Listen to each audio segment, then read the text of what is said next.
Shtetësit tanë që jetojnë në Itali po hasin në probleme patentet e shoferëve. Me ndërrimin e emrit të shtetit, nuk njihen lejet e vozitjes nga shteti italian dhe në mungesë të një marrëveshje të re, shumë mërgjimtarë që punojnë atje rrezikojnë të humbasin vendet e punës.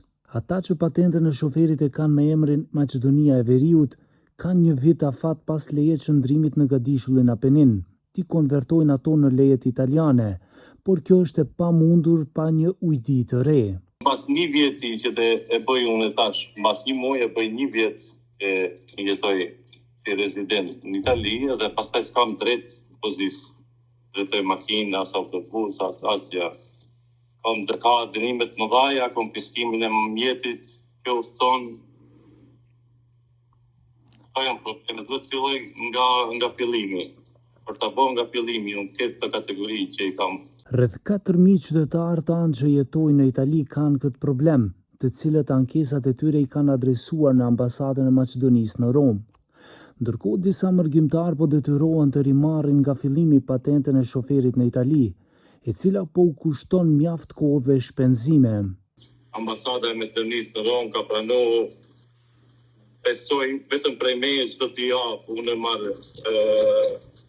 përgjithësime, mos ka në një ndryshim, mos ka në një zgjidhje, vetëm prej meje çdo javë unë i thirr nga një herë. Por para mendohet të 4.000 persona që e kanë të njëjtin problem, që e thirrim ambasadën edhe ambasada nuk na jep as për momentin nuk mund të konvertohet edhe nuk na jep asnjë datë kur do mundet asnjë gjë. Nga Ministria e Punëve të Brendshme thonë se kanë zhvilluar një takim me përfaqësuesit e ambasadës së Republikës Italiane në Shkup, me qëllim të përshpejtimit të gjithë procesit i cili është mjaft kompleks, por zotohen që mosmarrëveshjet do të kapërcehen së shpejti.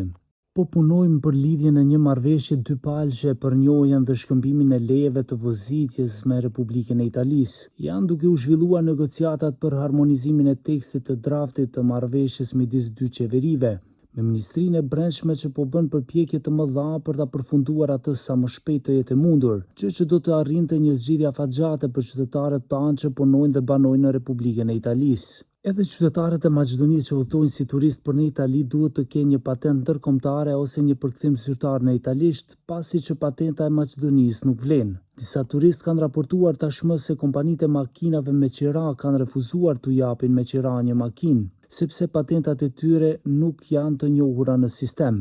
Qytetarëve u këshillohet të marrin një patent ndërkombëtare para se të udhtojnë në Itali apo dhe në vende tjera të BE-s dhe të kontrollojnë kushtet me kompanitë nga e cila planifikojnë të marrin me qira një makinë.